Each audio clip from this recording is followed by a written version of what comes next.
আসসালামু আলাইকুম প্রিয় দর্শক, জানিয়ে দিব এখনকার আলোচিত সকল দেশীয় খবর। শুরুতেই জানিয়ে দেব সংবাদ শিরোনামগুলো। জামায়াত এনসিপি মিলিয়ে সরকারও গঠন হয়েছে, এখন তাদের অধীনে নির্বাচন হচ্ছে, বললেন জিএম কাদের। আওয়ামী লীগ নেতাকর্মীদের হামলায় আহত ৩ পুলিশ সদস্য। জানাবো উত্তরবঙ্গে জাপার দুর্গে জামায়াতের হানা এবং সর্বশেষ জানাবো ছাত্রলীগ আওয়ামী লীগ নয়, ক্রিমিনালদের জামিন দেওয়ার বিরুদ্ধে স্বরাষ্ট্র উপদেষ্টা। প্রিয় দর্শক, এতক্ষণ দেখছিলেন সংবাদ শিরোনামগুলো, এখন জানাবো বিস্তারিত খবর। জামায়াত এনসিপি মিলে সরকারও গঠন হয়েছে, এখন তাদের অধীনে নির্বাচন হচ্ছে, বললেন জিএম কাদের।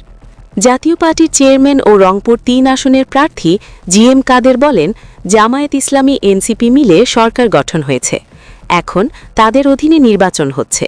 বর্তমান সরকার জামায়াত ও এনসিপির সঙ্গে মিলে নির্বাচনের পরিবেশ নিয়ন্ত্রণ করছে। এতে করে নির্বাচন ব্যবস্থায় কোনো নিরপেক্ষতা থাকছে না, তাই নিরপেক্ষ নির্বাচন আশাও করা যাচ্ছে না। তিনি বলেন, সরকার এনসিপি ও জামায়াত মিলে নির্বাচনের ব্যবস্থাপনা করছে, এতে নির্বাচন অবাধ, সুষ্ঠু ও নিরপেক্ষ হচ্ছে না। অনেক প্রার্থী এলাকায় যেতে পারছেন না, অনেকে জেলখানা থেকে নির্বাচন করছেন এবং অনেকের বিরুদ্ধে মিথ্যা মামলা করা হয়েছে। জিএম কাদের আরও বলেন, সরকার গণভোটে হ্যাঁ জয় করতে সরকারি অর্থ ও কর্মচারী ব্যবহার করছে। যারা এর বিপক্ষে কথা বলছে তাদের ফ্যাসিবাদের দোষও বলা হচ্ছে। গণভোটে না ভোটের প্রচার করলে যদি স্বৈরাচারের দোষর হয়, তবে যারা হ্যাঁ ভোট দিতে বলেছেন তারা ন্যাৎসিবাদের দোষর বলে মন্তব্য করেছেন জাতীয় পার্টির চেয়ারম্যান জিএম কাদের। তিনি বলেন, অন্তর্বর্তী সরকার গত ১.৫ বছরে দেশকে ধ্বংসের দ্বারপ্রান্তে নিয়ে গেছে। দেশের চাকুরি নেই, নিরাপত্তা নেই, কাজ নেই। আমাদের গর্বের দেশ ধ্বংস হয়ে গেছে। এ থেকে উত্তরণে আমাদের সকলকে কাজ করতে হবে।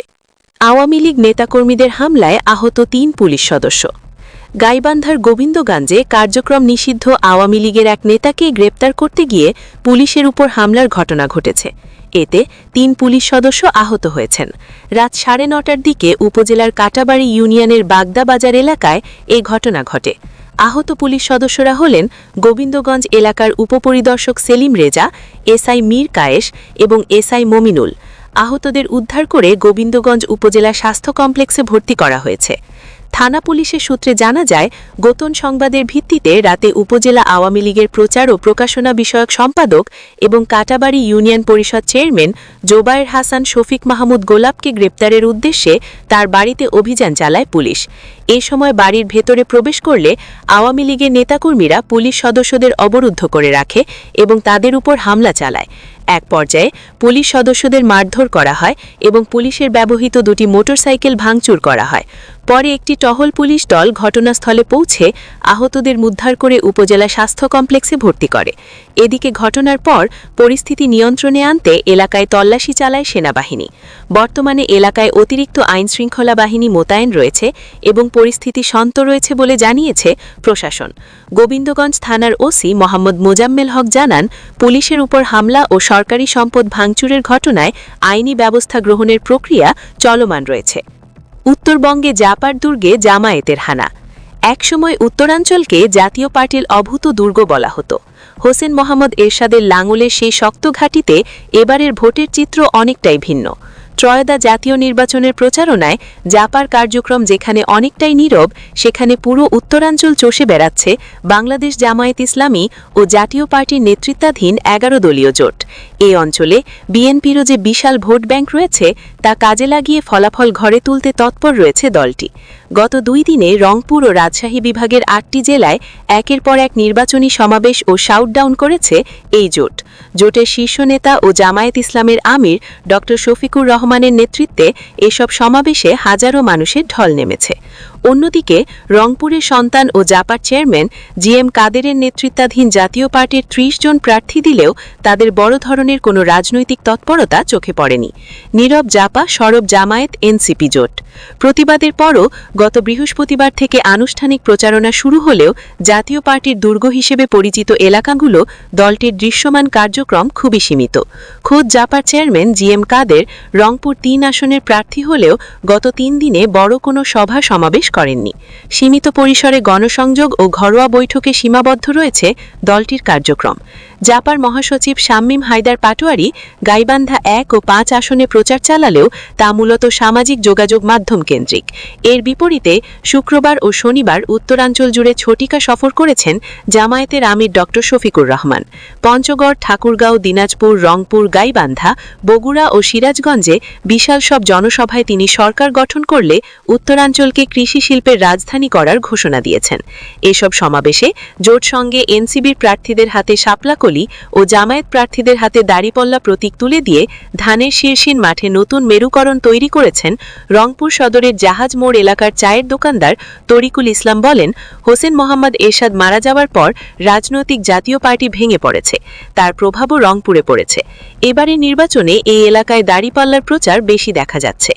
উত্তরাঞ্চলের বঞ্চনা দূর করার প্রতিশ্রুতি দিয়ে জামায়াতের আমির ড শফিকুর রহমান বলেন, বিগত দিনে এই অঞ্চলকে পরিকল্পিতভাবে বঞ্চিত ও পিছিয়ে রাখা হয়েছে।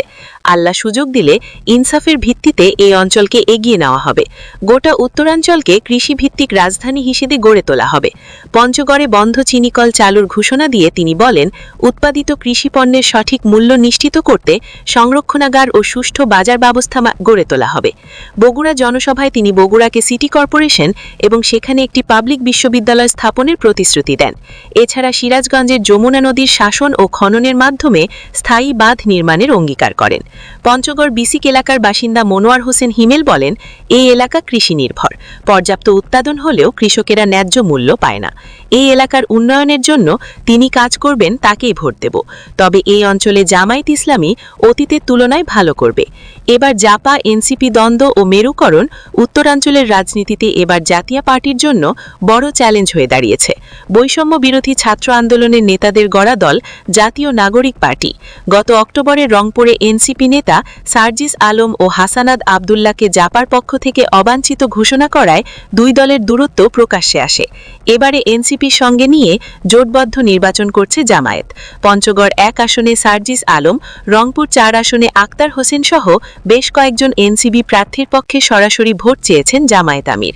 এনসিপি নেতারাও তাদের বক্তব্যে তিস্তা ইস্যু, সীমান্ত হত্যা ও ভারতের সঙ্গে পানির ন্যায্য হিসা নিয়ে কড়া বার্তা দিচ্ছেন, যা ভোটারদের নজর কাটছে। মাঠে নীরব থাকলেও গত 22 জানুয়ারি রংপুরে এক সভায় জাপার চেয়ারম্যান জিএম কাদের অভিযোগ করেন, তাদের রাজনীতি থেকে দূরে সরিয়ে দেওয়ার চেষ্টা চলছে এবং তারা লেভেল প্লেয়িং ফিল্ড পাচ্ছেন না।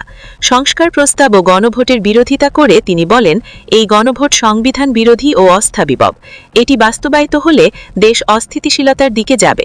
বিশ্লেষকদের মতে সাংগঠনিক দুর্বলতা এবং রাজনৈতিক চাপের কারণেই জাপা এবার রক্ষণাত্মক কৌশলে এগোচ্ছে। দিনাজপুর ও ঠাকুরগাঁও সমাবেশে জামায়াত আমির বলেন, আমরা ক্ষমতায় গেলে দুর্নীতি ও চাঁদাবাজি জিরো টলারেন্সে নামিয়ে আনব। বিচার বিভাগের রাজনৈতিক হস্তক্ষেপ বন্ধ করে ন্যায় বিচার নিশ্চিত করা হবে। তিনি আরও বলেন, 24-এর গণভুত্থানের পর যে স্বাধীনতা এসেছে তাকে অর্থবহ করতে সৎ ও যোগ্য নেতৃত্বের হাতে ক্ষমতা তুলে দিতে হবে। সব মিলিয়ে একসময় লাঙ্গলের দুর্গে এবার জামায়াত ও এনসিপি জোটের এই ব্যাপক শোডাউন এবং জাপা নিরাপত্তা উত্তরাঞ্চলের ভোটের রাজধানীতে বড় পরিবর্তন ইঙ্গিত দিচ্ছে। প্রসঙ্গত, রংপুর বিভাগে মোট 8টি জেলায় জাতীয় সংসদের আসন সংখ্যা 33টি। এর মধ্যে দিনাজপুর 6টি, রংপুরে 6টি, গাইবান্ধায় 5টি, কুড়িগ্রামে 4টি, নীলফামারীতে 4টি, লালমনিরহাটে 3টি, ঠাকুরগাঁয়ে 3টি এবং পঞ্চগড়ে 2টি আসন রয়েছে। দেশের অবহেলিত উত্তরবঙ্গে রয়েছে বিএনপির একটি বিশাল ভোট ব্যাংক। এই ভোট ব্যাংক কাজে লাগিয়ে নির্বাচনী ফল ঘরে তুলতে তৎপর বিএনপি কর্মীরা। বগুড়ার মহাস্থানগড় এলাকায় বিএনপি কর্মী মোজাম্মেল হোসেন বলেন, বিএনপির প্রতিষ্ঠাতা শহীদ প্রেসিডেন্ট জিয়াউর রহমান বগুড়ার বাসিন্দা। গত 15 বছর আমরা ভোট দিতে পারিনি। ভোট হলে এই এলাকায় সব কয়টি আসন বিএনপির ঘরে যাবে বলে বিশ্বাস করি। প্রিয় দর্শক, এই ছিল এখনকার গুরুত্বপূর্ণ নিউজ। আরও গুরুত্বপূর্ণ নিউজ নিয়ে ফিরছি কিছুক্ষণের মধ্যে। নিউজগুলো সবার আগে দেখার জন্য এই চ্যানেলটি সাবস্ক্রাইব করে আমাদের সাথে থাকুন। ধন্যবাদ।